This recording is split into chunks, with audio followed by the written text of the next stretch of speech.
নমস্কার, একটা খুব গুরুত্বপূর্ণ টপিক, সেটা হচ্ছে ডাক্তারবাবুর চেম্বারে যখন যাব কি নিয়ে যাব, কি কি ইনফরমেশন ক্যারি করব, কি কি ডকুমেন্ট ক্যারি করব, সেটা কিন্তু খুব ইম্পর্টেন্ট। আমরা দুটো ভাগে ভাগ করতে পারি।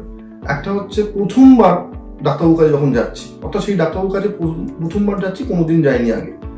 আরেকটি হচ্ছে সেই ডাক্তারবাবুকে আগেও দেখিয়েছি এবং পরপর দেখাতে যাচ্ছি, অর্থাৎ তাকে ফলো আপে যাচ্ছি। তো দুটো ভাগে আমরা ভাগ করতে পারছি। প্রথমবার যখন যাচ্ছি যে কোনো ডাক্তারবাবুর কাছে, সে ডেন্টিস্ট হতে পারে, চোখের ডাক্তার হতে পারে, জেনারেল ফিজিশিয়ান হতে পারে, কার্ডিওলজিস্ট হতে পারে, যখনই যাচ্ছি তখন পুরো ফাইল আমাকে নিয়ে যেতে হবে। ফাইল মানে কি?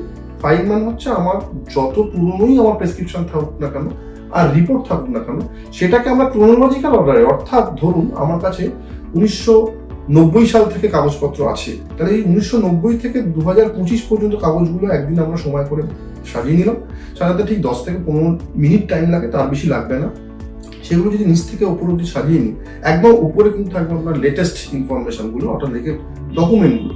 আরো বলা হয় যে রিপোর্টগুলো একটা আলাদাভাবে রাখা আর ডাক্তারবাবুদের প্রেসক্রিপশনগুলো একটা আলাদাভাবে রাখা।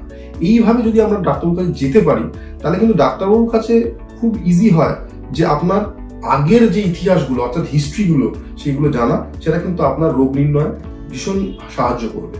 আর 2 নম্বর যেটা বলি, সেটা হচ্ছে প্রতিদিন যখন আমরা মেনটেনেন্সে যাচ্ছি, অর্থাৎ ফলো আপে যাচ্ছি 3 মাস 4 মাস 6 মাস অন্তর, তখনও কিন্তু আমরা বলবো পুরনো সমস্ত কাগজই কিন্তু আনবেন এবং ডাক্তারবাবু যে লাস্ট বার যিনি দেখেছেন তার প্রেসক্রিপশনটা সবসময় করে থাকবেন। একটা জিনিস আমাদের মাথায় রাখতে হবে, অনেক সময় আমরা ভাবি যে হার্টের ডাক্তারবাবুর কাছে যাচ্ছি এবং তার সাথে হয়তো আমি অর্থোপেডিকও মাঝখানে দেখিয়েছি, কিন্তু অর্থোপেডিক ওষুধগুলো তো আমার কাজে লাগে না, তাহলে কেনই বা আমি নিয়ে যাবো? না, সেটা নয়। প্রত্যেকটা জিনিসের ইন্টার রিলেটেড। তাই সমস্ত কাগজপত্র সঙ্গে আনুন। এবং যেটা হয় যে ধরুন 3 মাস পরে গেলেন, আপনার মাঝে অনেক কিছু সিমটম হয়তো হয়ে গেছে যেটা আপনি ভুলে যেতে পারেন, তাই মাঝখানে একটা ছোট্ট ডায়েরি করুন, যেখানে আপনার যা যা সিমটম হচ্ছে সেইগুলো লিখে নিন, লিখে রাখুন এবং ডাক্তারবাবুর কাছে যখন যাচ্ছেন তখন সেই সিমটমগুলো আপনি কাগজটায় বা ডায়েরি করলে সবচেয়ে ভালো নিয়ে আসুন, সেটা বলুন।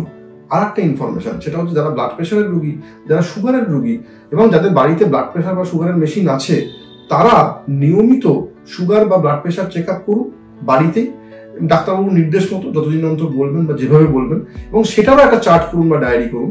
এবং সেটা অবশ্যই ডাক্তারবাবুর কাছে মেনটেনেন্স যখন করতে আসবেন, অর্থাৎ ফলো আপে আসবেন, তখন সেটা ক্যারি করবেন। সেটা কিন্তু ভীষণ ইম্পর্টেন্ট আপনার রোগের চিকিৎসার জন্য।